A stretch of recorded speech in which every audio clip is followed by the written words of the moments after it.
우리를 아낌없이 사랑하시는 주님, 이 시간 주님을 사랑하는 마음으로 이 예배의 자리로 나온 모든 성도들을 기억하여 주옵소서. 마리아가 주님의 곁에서 주님과 교제하며 예수님의 말씀에 귀 기울였던 것처럼 우리의 모든 시선을 이 시간 주님께 드리며 말씀에 귀 기울이고 또 그 말씀을 우리의 영혼에 깊이 새기는 시간이 되게 하옵소서. 이 시간 우리를 주목하시고 우리를 기대하시는 주님의 시선과 마음 또한 발견하고 그런 마음으로 하나님께 기쁨을 올려드리고 감사를 올려드리는 우리 모두가 되게 하여 주옵소서. 감사드리며 예수님의 이름으로 기도드립니다. 아멘. 네, 오늘 우리에게 주시는 하나님의 말씀은 출애굽기 32장 1절에서 14절까지의 말씀입니다.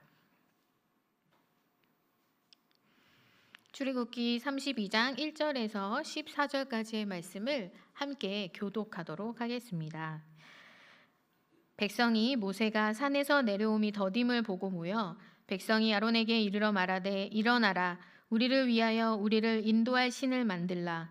이 모세 곧 우리를 애굽 땅에서 인도하여 낸 사람은 어찌 되었는지 알지 못함이니라.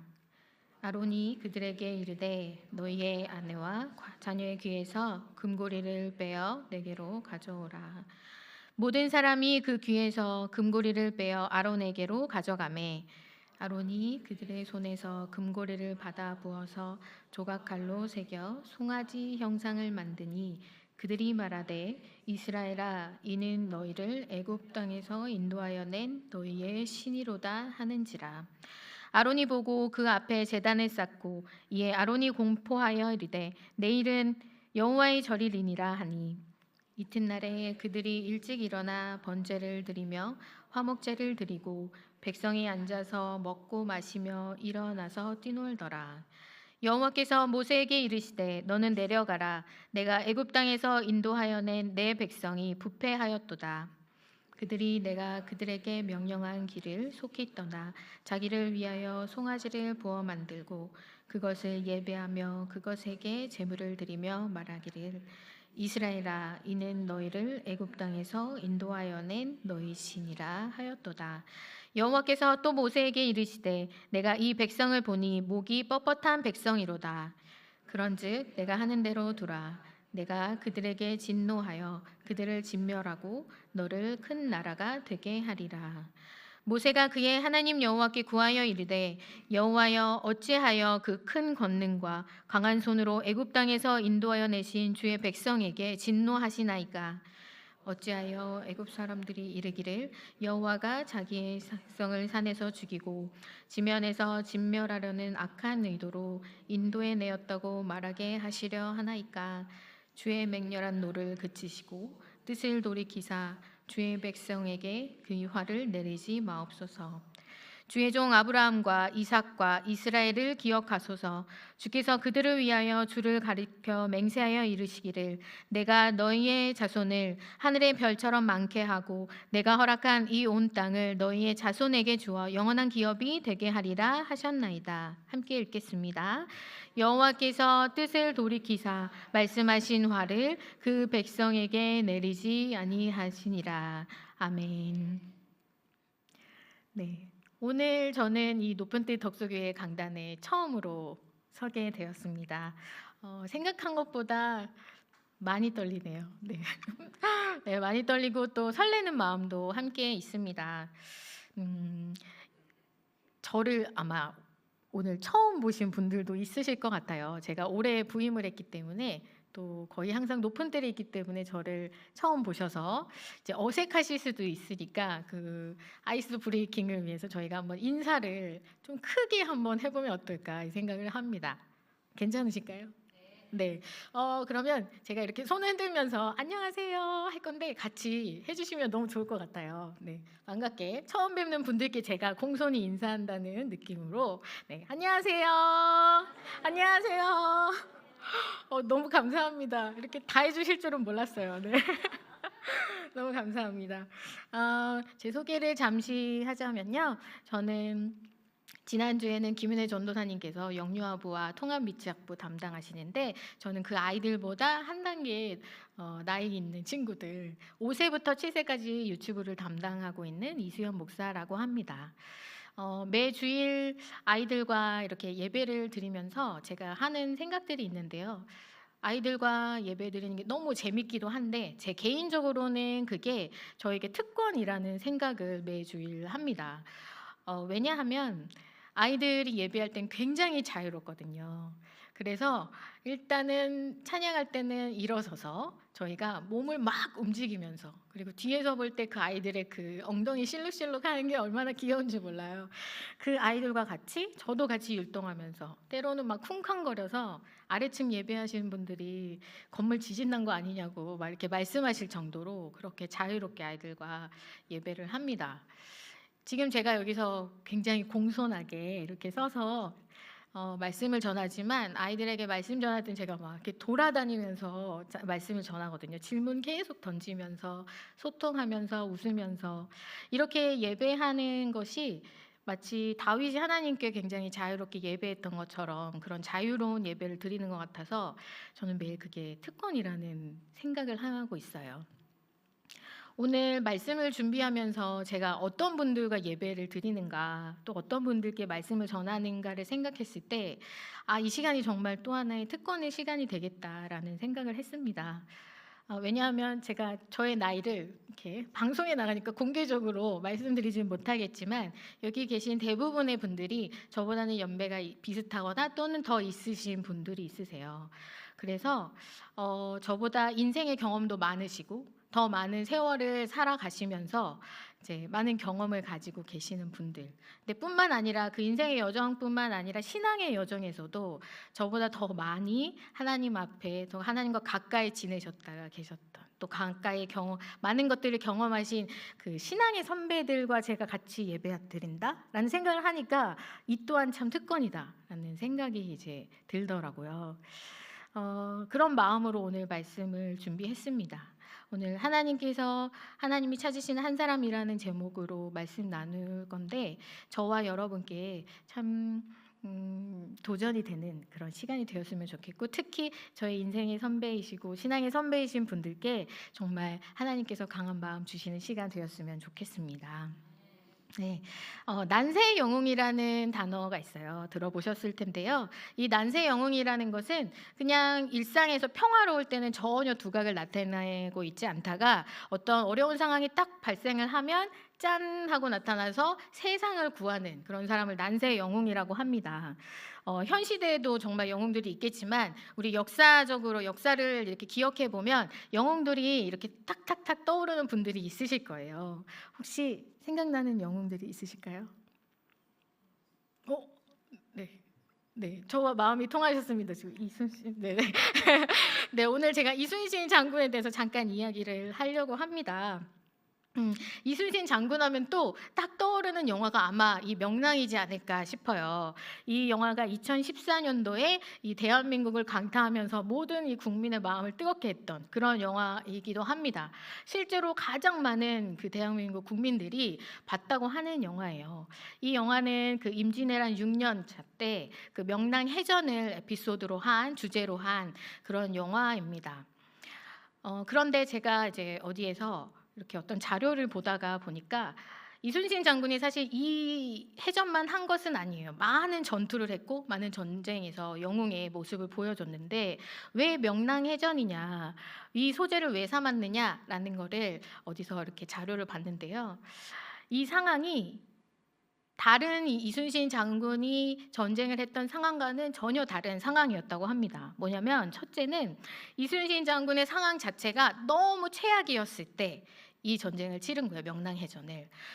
그래서 뭐 장군으로 정말 유명세를 타고 있을 때 잘 많은 나라들 이렇게 지역들을 군림하고 있을 때가 아니라 파직을 당하고 또 그 이제 고문을 굉장히 심하게 당하고 백의종군이라고 해서 모든 그런 직분을 다 내려놓고 그냥 전쟁에 나가도 흰 옷을 입고 아무것도 아닌 신분으로 막 이렇게 전쟁을 할 수 있는 그런 때였대요. 굉장히 어려웠을. 그러니까 내가 영웅으로 이렇게 이 나라를 구했는데 나라에게 배신을 당한 상태였던 거죠. 그때 왕의 이렇게 부탁을 받아서 결심하고 이제 해전을 치르게 된 것입니다. 두 번째는 이 나라가 계속해서 전쟁으로 피곤하고 그리고 너무 이제 당했기 때문에 일본에게 당했기 때문에 이미 전의가 군인들의 그 전의가 다 이제 상실이 되고 백성들도 이제 두려워하는 그래서 그 아무도 전쟁을 하고 싶어하지 않는 사람들 두려운 상황이었다고 해요.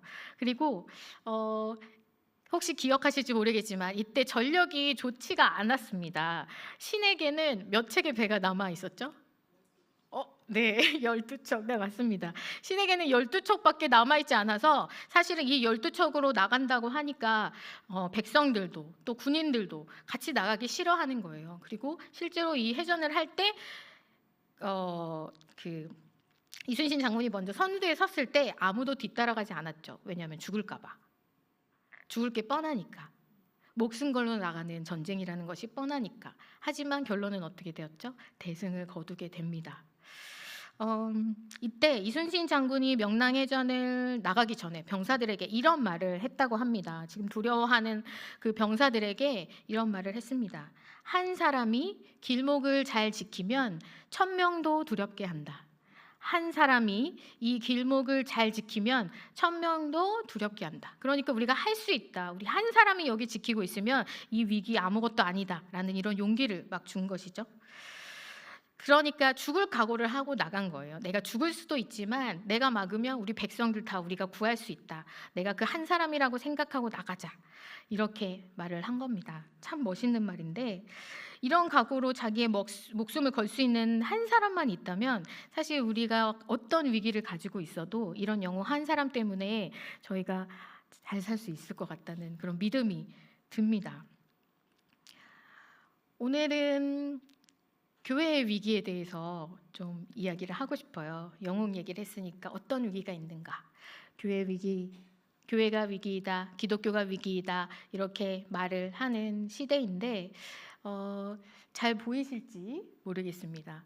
여기 지금 국내 종교인의 비율을 이렇게 시대별로 1998년부터 2002년도까지 이렇게 나타낸 그래프예요. 저 위에 숫자는 잘 보이시지 않아도 저 짙은 회색으로 이렇게 보이는 위에 짙은 회색으로 보이는 막대기 부분이 무종교인, 종교를 가지고 있는 사람들의 그 부분입니다. 그런데 이 흐름을 한번 이렇게 보세요. 오른쪽으로 가면서 어떻게 되고 있죠? 점점 커지고 있습니다. 그러니까 종교인, 종교를 갖지 않고 있는 사람들이 점점 시대가 갈수록 늘어나고 있다는 거예요. 그 말은 그 밑에 있는 곳은 종교인의 비율인데 종교인에서 난 이제 더 이상 뭣도 안 믿는다라고 이탈하는 사람들이 많아지고 있다는 얘기죠. 저기서 그러면 개신교는 기독교는 얼마나 되는가 다음 장면을 이제 다음 표를 보면은 1998년에부터 이렇게 시작되는 기독교 한국에서 개신교인 비율이 어느 정도 되는지 보여주고 있는 그래프인데요.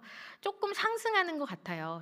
1998년부터 상승하는 것 같은데 2014년 정도부터는 갑자기 이제 하락을 계속해서 하게 됩니다. 그리고 여기서는 이제 예정치, 추정치를 얘기해주고 있어요. 그럼 미래에는 어떨까? 미래에는 어떻게 개신교 비율이 어떻게 될까라고 하는데 긍정적인 비율 예상을 하고 있지 않습니다. 더 쭉 내려갈 것이라고 이야기하고 있습니다. 다음 또 사진 하나 보겠습니다. 이것은 이제 종교와는 상관이 없는 저희 우리나라의 인구 분포도예요. 보면은 왼쪽에 영세, 맨 아래 0세부터 100세까지 이렇게 나이 차등이 있고 이제 가장 좀 통통해 보이는 저 위쪽에 그런 부분이 있습니다. 그 통통한 면적이 넓은 부분은 이제 인구가 우리나라에 그 세대의 인구가 가장 많다를 말하고 있는데요. 60세부터 80세 정도가 가장 많이 있다라고 이렇게 나타내주고 있습니다. 저 세대에는 이제 베이비부머 세대가 함께 있는 것이고, 저 이제 인구 분포도를 보면서 이런 생각을 했어요. 제가 아까 인생의 선배님들 그리고 신앙의 선배님들 말씀하셨지만, 우리나라가 저는 어릴 때 그런 것들을 보고 지냈거든요. 저희 부모님도 그렇고 교회가 굉장히 뜨거웠던 것을 저는 보면서 자랐어요. 저희 이모 따라 엄마 따라 기도원도 막 다녀보고 가면 정말 좀 무서울 정도로 사람들이 기도하고 있고, 그런 어른들을 보면서 제가 자라왔습니다. 그리고 실제로 그때는 정말 부흥의 시대였던 것 같아요.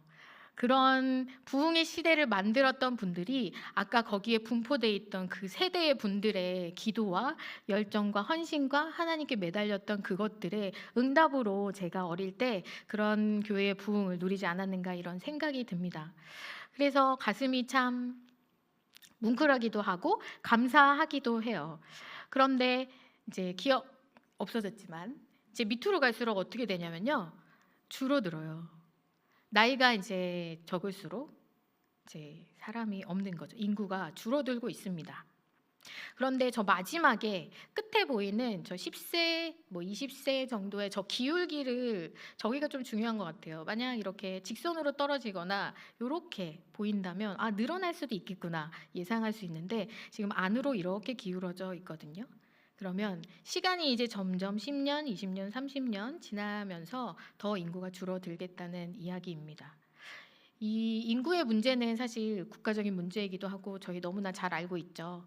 그런데 아까 기독교인의 비율 한번 생각해 보세요. 이제 10% 정도 남을 거다. 그러면 저 인구의 이제 한 10% 정도 축소되는 인원이 이제 교회에 남는다는 이야기입니다.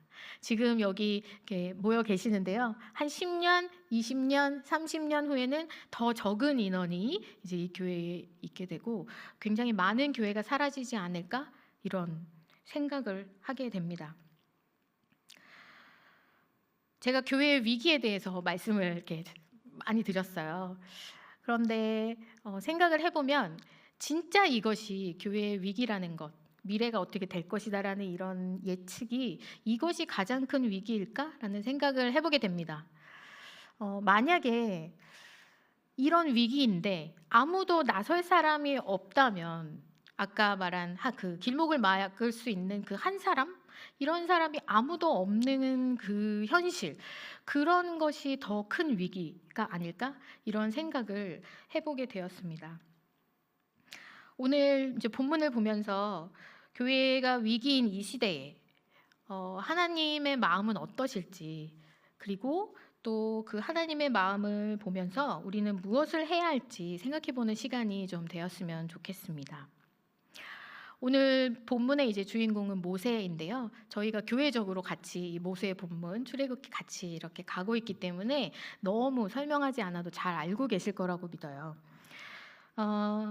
모세는 굉장한 민족의 영웅이었죠. 정말 애굽에서 이스라엘 민족들이 정말 고통 속에 있을 때 그 사람들이 정말 하나님께 너무 크게 부르짖었고, 그 부르짖음 들으시고 이제 꺼내 준 거잖아요. 그 일을 이제 모세가 한 것입니다. 민족의 영웅이죠. 네.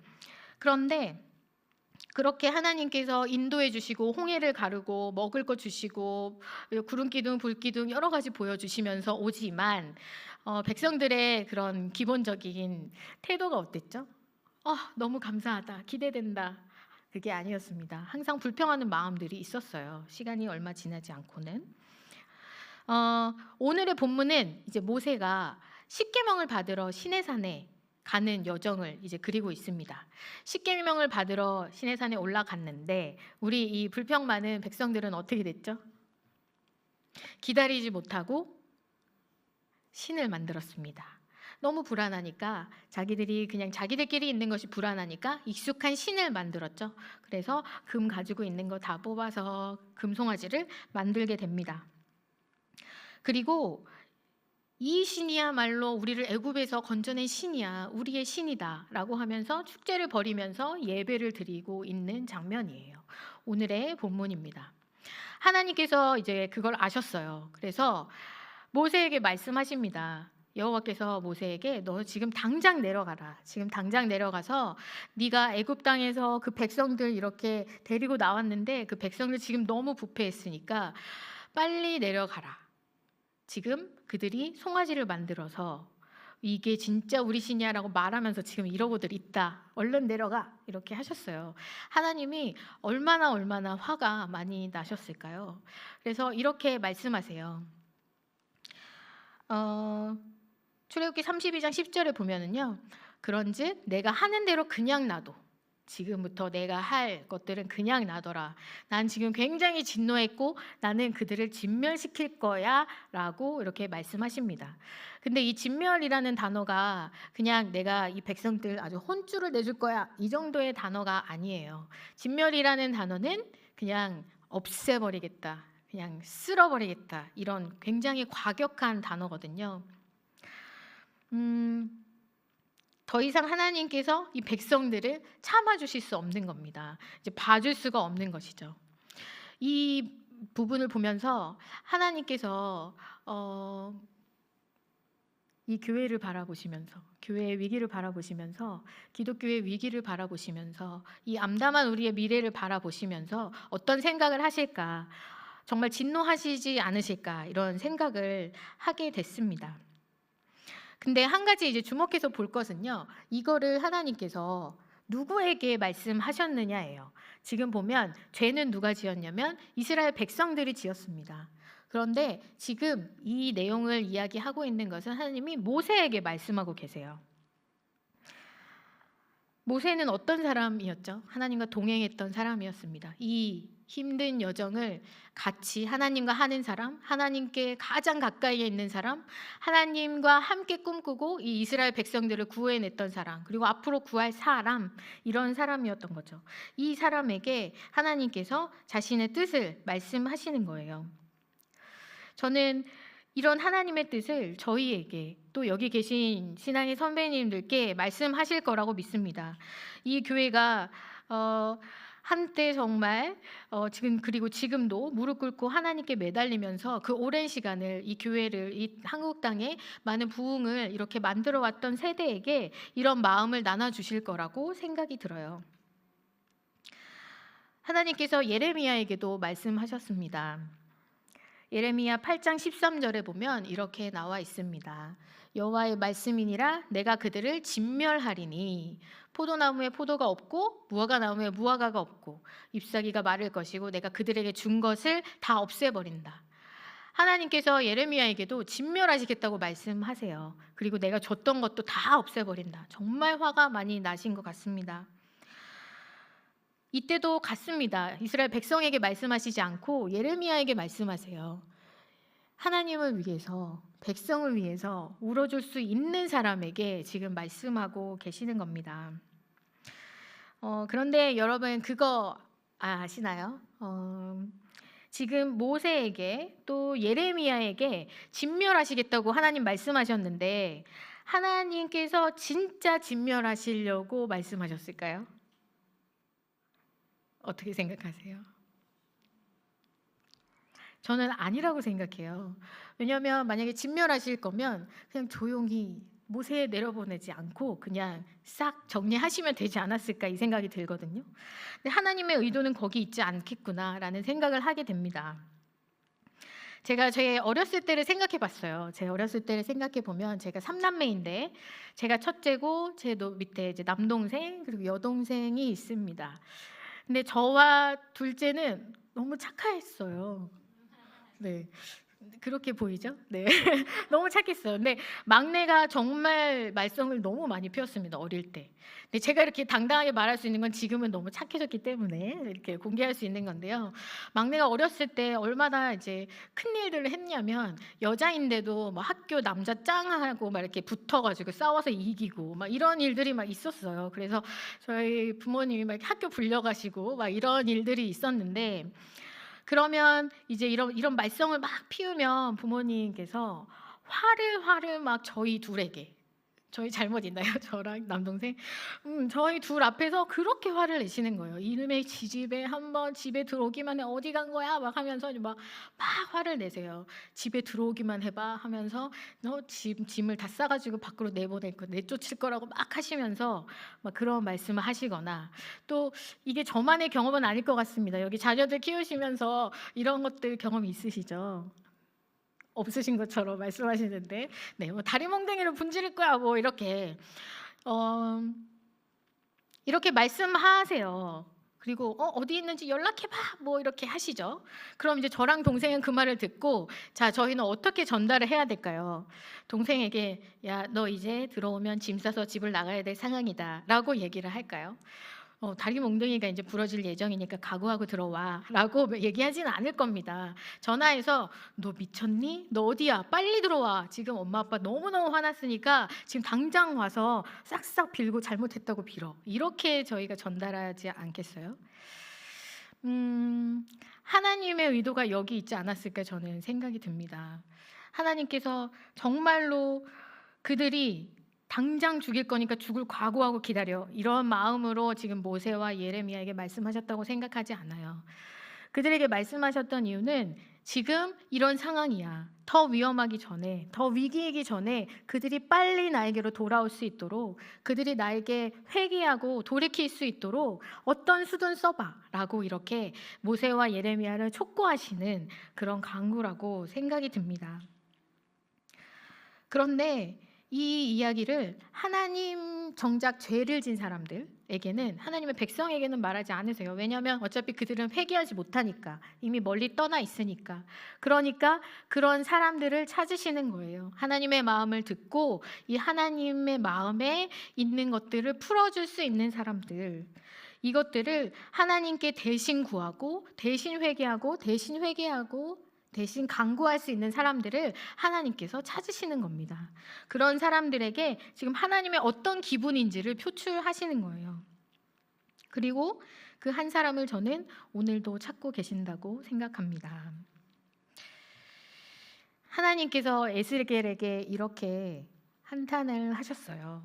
에스겔 22장 29절에서 32절을 제가 이렇게 간략하게 읽는다면 이 땅의 백성은 폭력을 휘두르고 강탈을 일삼는다. 그들은 가난하고 못 사는 사람들을 압제하며 나그네를 부당하게 학대했다. 나는 그들 가운데 한 사람이라도 이 땅을 지키려고 성벽을 쌓고 무너진 성벽의 틈에 서서 내가 이 땅을 멸망시키지 못하게 막을 사람이 있는가 찾아보았으나 나는 찾지 못하였다. 그래서 나는 그들에게 내 분노를 쏟아부었고 내 경노의 불길로 그들을 멸절시켰다.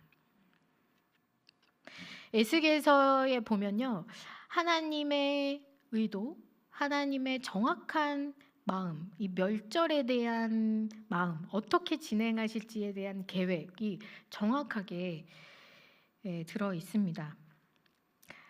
하나님께서 왜 이스라엘 백성을 멸절시키셨는가? 왜 나라를 망하게 하셨는가? 하면요, 사람들이 너무 악해지고 모든 백성들이 죄를 지었기 때문이 아니에요. 지금 이 말씀에서 이야기하시는 것은 뭐가 없어서요? 한 사람을 내가 찾지 못해서 그래서 결국 내가 멸절시킨다라고 말씀하고 계십니다. 그러니까 우리가 생각할 때는 진짜 위기는 사람들이 죄를 많이 짓고 지금 상황이 어떻고 지금 우리 교회가 어떻고 기독교가 어떻고 지금 망조인 것 같고 뭐 이런 것들, 개독교라고 이야기하는 거 정말 안 됐어 뭐 이렇게 이야기하는 이 현상이 우리의 위기라고 생각할 수 있지만 사실 그게 아니라 진짜 큰 위기는 이때에 만약 한 사람이 없다면 그것을 그냥 그 길을 가로막아줄 그 한 사람이 없는 것이 진짜 큰 위기라고 하는 것이죠. 그러면 교회가 이제 위기라고 말씀드렸는데 지금 하나님께서 어떤 작업하고 계실까요? 네, 지금 분명히 한 사람을 찾고 계실 겁니다. 지금도, 오늘도, 어제도, 오늘도, 내일도 정말 열심히 이 땅에 정말 한 사람, 이거 가로막고 좀 기도 좀 해줄 사람, 내 마음을 알아줄 사람, 이 땅에 회복을 놓고 뭔가를 해줄 사람 있는지 하나님은 지금도 애타게 찾고 계시는 겁니다. 그래서 하나님께 하나님을 가로막으면서요. 하나님 이러시면 안 되잖아요. 하나님 진멸시키시면 안 되잖아요. 하나님 다 지금까지 이끌어 오신 거잖아요. 라고 하면서 하나님 제발 마음을 돌이켜 주세요. 라고 말할 수 있는 한 사람을 찾고 계시는 겁니다. 그런데 본문에 보면 바로 모세가 그렇게 했습니다. 출애굽기 32장 11절에서 12절을 표준세 번역으로 보면 눈에 띄는 단어가 있어요. 애원하였다. 제가 읽어보면요. 모세는 주 하나님께 애원하였다. 주님, 어찌하여 주께서 큰 권능과 강한 손으로 이집트 땅에서 이끌어내 주신 주의 백성에게 이와 같이 노하십니까? 제발 진노를 거두시고 뜻을 돌이키셔가지고 이 주의 백성에게서 이 재앙을 거두어 주십시오라고 말하고 있습니다. 지금 모세가 엄청나게 하나님께 매달리고 있는 거예요. 애원하고 있다고 얘기하거든요. 하나님 마음 좀 제발 돌려주세요. 하나님이 이거 다 이끌어서 지금까지 하신 거잖아요. 이 백성들 하나님이 하시고 하나님의 계획 안에 있는 거잖아요. 그러니까 지금 하나님 화나신 거 조금 누그러뜨리시고 제발 이 재앙을 걷어주세요. 하나님 이렇게 이끌어 주셨는데 결국에는 다 죽였다. 이런 말 들으시면 안 되잖아요. 라고 하면서 모세가 길을 가로막고 그 길목에서 하나님께 지금 애원하고 간구하고 지금 매달려 있는 겁니다. 그랬더니 하나님 어떻게 하셨죠? 오늘 마지막 절에 보면은 이렇게 되어 있습니다. 출애굽기 32장 14절을 저희 함께 읽어보면 좋겠습니다. 함께 읽겠습니다. 여호와께서 뜻을 돌이키사 말씀하신 화를 그 백성에게 내리지 아니하시니라. 네, 하나님께서 어떻게 하셨죠? 마음을 돌이키셨습니다. 누구 때문에? 모세 때문에요. 많지 않았어요. 단 한 사람이 하나님께 가서 기도했거든요. 매달렸습니다. 그랬더니 모세 단 한 사람이 수많은 이스라엘 백성들의 목숨을 구했습니다. 여러 명이 필요 없는 것 같아요. 이순신 장군이 말했던 것처럼 정말 딱 한 사람이 길목 지키고 있으면 어떤 위기가 있어도 다 회복할 수 있다. 이렇게 생각하실 수 있어요.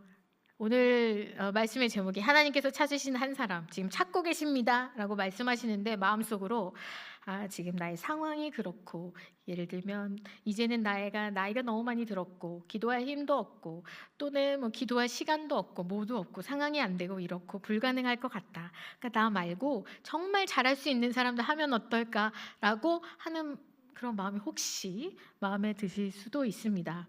그런데 다시 돌아가 볼까요? 아까 명랑해전 한번 생각해 보세요. 이순신 장군, 그리고 백성들, 그리고 배 남은 것들, 그런 상황을 보면 절대 할 수 없는 상황인데 그들이 그냥 가서 부딪히고 싸우고 목숨 걸고 나선 겁니다. 그러니까 여기서 하나님이 찾으시는 한 사람에게는 어떤 조건이 있지 않아요. 내가 잘할 수 있기 때문에, 내가 기도를 잘하기 때문에, 시간이 많기 때문에, 뭐 할 수 있기 때문에, 힘이 있기 때문에, 이게 아니라 조건이 없어도, 나의 상황이 좋지 않아도 그 마음 하나, 내가 이 백성들을 위해서, 내가 이 교회를 위해서 내가 기도해야겠다. 내가 하나님 앞에 한번 서봐야겠다. 이런 마음 있으면 되는 겁니다. 특히 저는 인생의 선배이신 분들, 저희 신앙의 선배이신 분들께 더더 간곡하게 말씀드리고 싶어요. 제가 얼마 전에 아는 동생을 만났습니다. 아는 한 15년 만에 만난 것 같아요. 15년 만에 만났더니 그 친구는 이제 줄줄이 아이를 낳아서 이제 아이 셋의 엄마가 되어 있더라고요. 근데 저에게 하는 말이, 언니 이제 나는 간 사람이야. 이제 난 끝났어. 이러면서, 예전엔 내가 인생의 주인공인 줄 알았는데 애셋 키우면서 애한테 몰두하고 다 집중하다 보니까 나는 이제 주변부로 물러나 있더라. 나는 그냥 앞으로 이렇게 살아야 될 것 같아 라는 말을 하더라고요. 여러분 어떻게 생각하세요? 여러분도 주변부에 있으시다고 이제 주인공 어떤 영적인 주인공도, 인성의 주인공도 다른 사람들이 해야지라고 생각하실까요? 아닙니다. 하나님께서는 바로 그 시대 때 열정으로 이 교회와 이 대한민국을 뜨겁게 할 수 있었던, 무릎으로 기도하면서 세우셨던 그 분들에게 너희가 바로 영웅이라고 말씀하세요. 그리고 이 시간 다시 한번 그 한 사람, 이 난세의 영웅이 되어달라고 말씀하고 계십니다. 저는 오늘 저희가 이곳에 이렇게 모여서 예배하는 것이 그냥 있는 일이라고는 생각하지 않나요? 분명히 하나님의 뜻이 이곳에 있다라고 생각이 듭니다. 이 말씀을 듣게 하시고 또 저에게 이 말씀을 준비하게 하신 하나님이 분명히 있다고 생각이 듭니다. 그래서 저희가 하나님의 마음을 품는 자들, 하나님이 지금 찾고 계신 분, 하나님이 찾고 계신 그 한 사람, 그 사람 내가 돼야겠다 이렇게 결단하시는 오늘 이 시간이 되었으면 좋겠습니다. 제가 소원하기는 저와 또 여러분들이 다 같이 내가 그 한 사람이잖아요. 이렇게 같이 동역하면서 이렇게 교회를 이루어가면 얼마나 좋을까. 우리 교회가 그런 사람들 가득한 교회면 얼마나 좋을까. 같이 이 시대를, 교회를, 다음 세대를, 자녀들을 위해서 기도하면서 같이 우리가 소망하면서 하나님 회복을 기대하면서 부흥을 기대하면서 다시금 하나님 나라를 확장해가면 어떨까 이런 생각을 해봅니다. 그런 교회 만들어 가실 수 있으실까요? 네.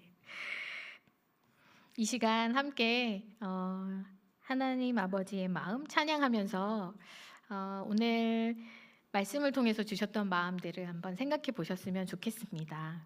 하나님께서 지금 이 땅을 위해서, 우리의 다음 세대를 위해서, 어둡게만 보이는 우리의 미래를 위해서 한 사람을 찾고 계세요. 나의 마음을 알아줄 사람, 나를 가로막아줄 사람, 이것을 회복하는 데 앞장서줄 사람. 그 하나님 아버지의 마음이 나와 이렇게 포개질 수 있도록 하나님의 마음을 제가 잘 알 수 있기를 원합니다 라는 고백으로 이 시간 함께 찬양했으면 좋겠습니다.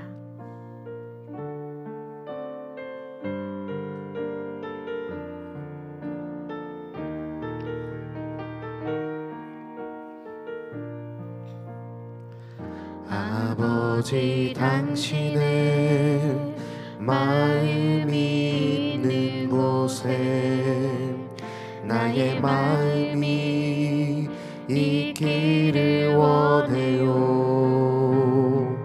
아버지 당신의 눈물이 고인 곳에 나의 눈물이 고이길 원해요.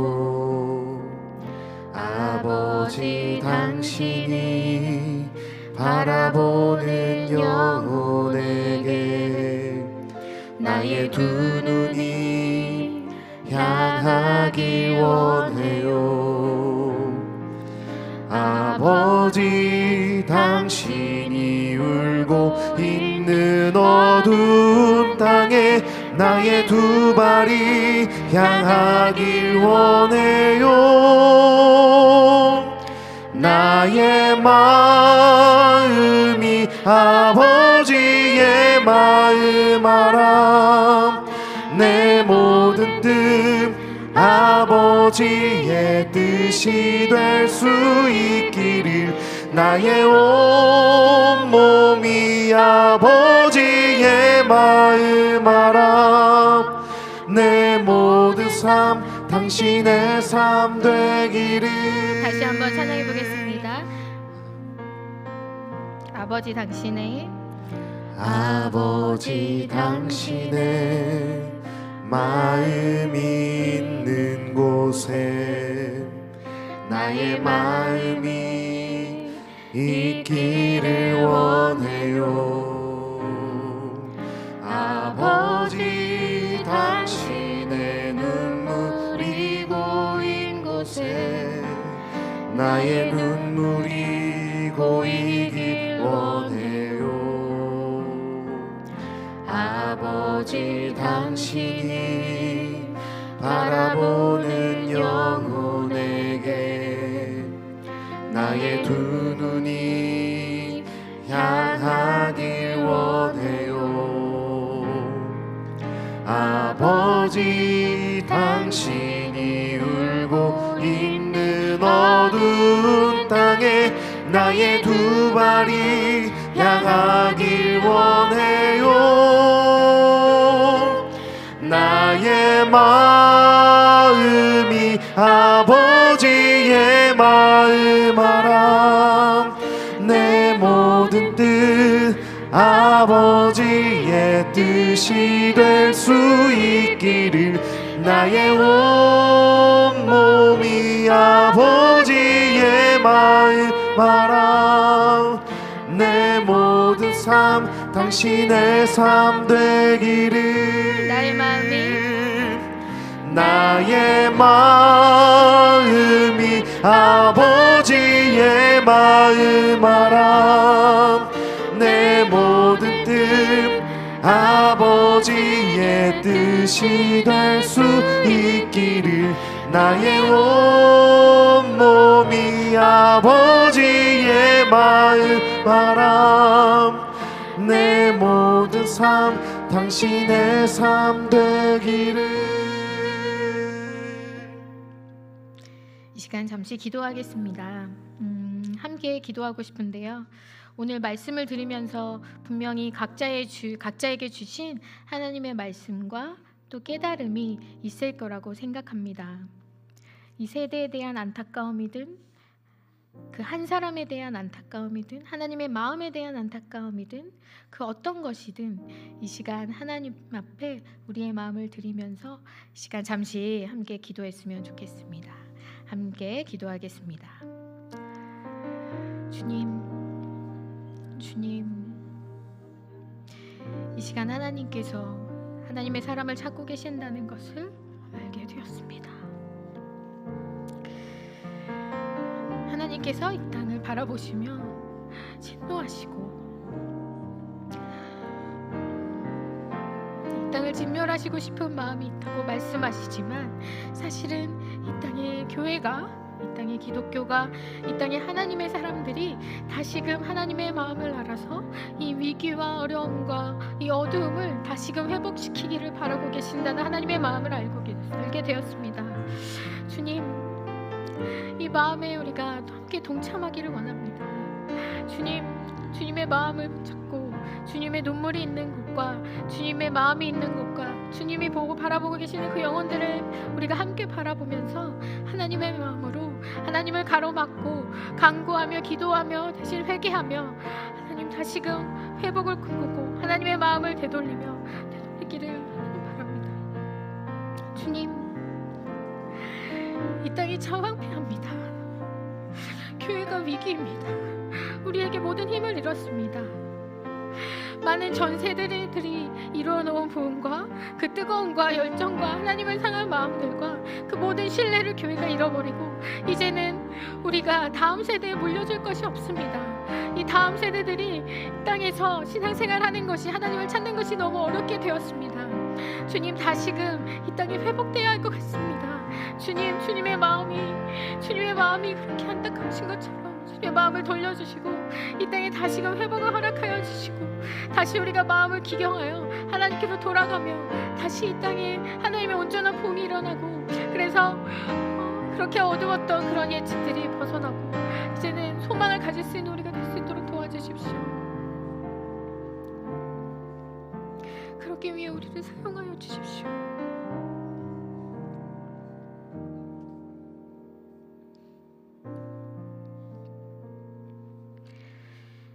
이 시간 기도해드리고 싶은데 혹시 오늘 말씀을 들으면서 하나님이 찾으시는 그 한 사람, 지금 하나님이 계속해서 찾고 계시는 그 한 사람이 바로 나였구나, 내가 그 한 사람이 돼야 되겠구나 라고 결단하시는 분이 있으실까요?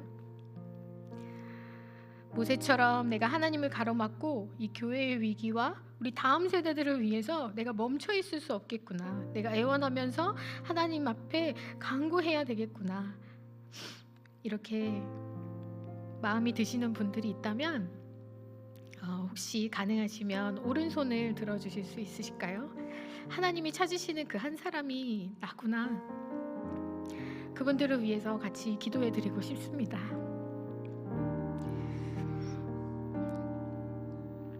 이 시간 함께 기도했으면 좋겠습니다. 지금 손을 들지 않으신 분들도 이 손을 드신 분들을 위해서 함께 기도해 주셨으면 좋겠어요. 그들의 이 마음이 꺾이지 않도록 하나님께 모세처럼 하나님을 가로막는 이 쉽지 않은 일을 계속해서 감당할 수 있도록 그렇게 해달라고 힘을 달라고, 그리고 이 시간 이분들이 든 이 오른손을 하나님께서 꽉 잡아주시기를 함께 기도해 주셨으면 좋겠습니다. 함께 기도하겠습니다. 하나님, 이 시간 그 한 사람, 하나님께서 찾으시는 그 한 사람이 되겠다고, 지금도 두루 다니시며 하나님이 찾으시는 그 한 사람이 되겠다고 결단하신 분들, 하나님 이 지금 이 오른손을 들고 계신 분들을 주님 이 손을 잡아주십시오.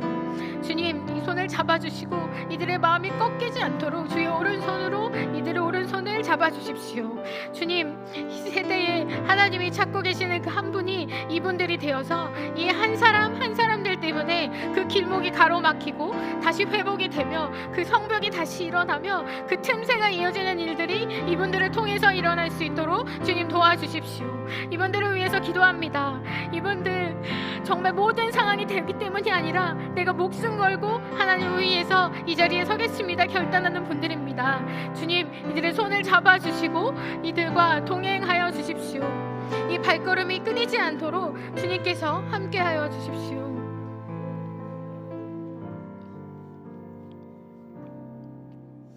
하나님, 이 시간 보고 계시죠? 주님, 이 시간 오른손을 든 이분들의 손을 잡아주십시오. 어떤 상황에서도 어떤 어려움에서도 꺾이지 않고 모세 같은 삶을 멈추지 않도록 이 하나님의 찾으시는 한 사람 되는 삶을 계속해서 살 수 있도록 주님께서 함께하여 주십시오. 이들의 발걸음을 인도하시고 기억하여 주시고 이들의 소원을 들어주시고 이들의 간구를 들어주시고 애원을 들어주셔서 이들 때문에 우리 나라가 살아나고 우리의 기독교가 살아나고 이 교회가 살아나서 우리의 자녀 세대들이 행복하게 이 부흥의 세대를 다시 경험하면서 그렇게 살아갈 수 있도록, 하나님을 알아갈 수 있는 다음 세대가 될 수 있도록 이분들을 사용하여 주십시오. 하나님, 오늘 우리에게 귀한 말씀을 주셔서 너무 감사드립니다. 바라는 것은 이곳에 모인 우리가 하나님이 찾으시는 그 한 사람이 모두 되어가기를 원합니다. 하나님, 우리 교회가 그런 사람들로 가득한 교회가 되어가기를 원합니다.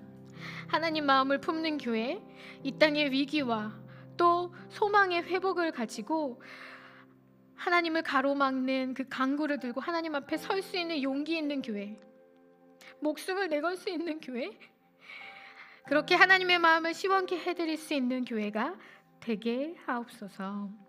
감사드리며 예수님의 이름으로 기도드립니다. 아멘.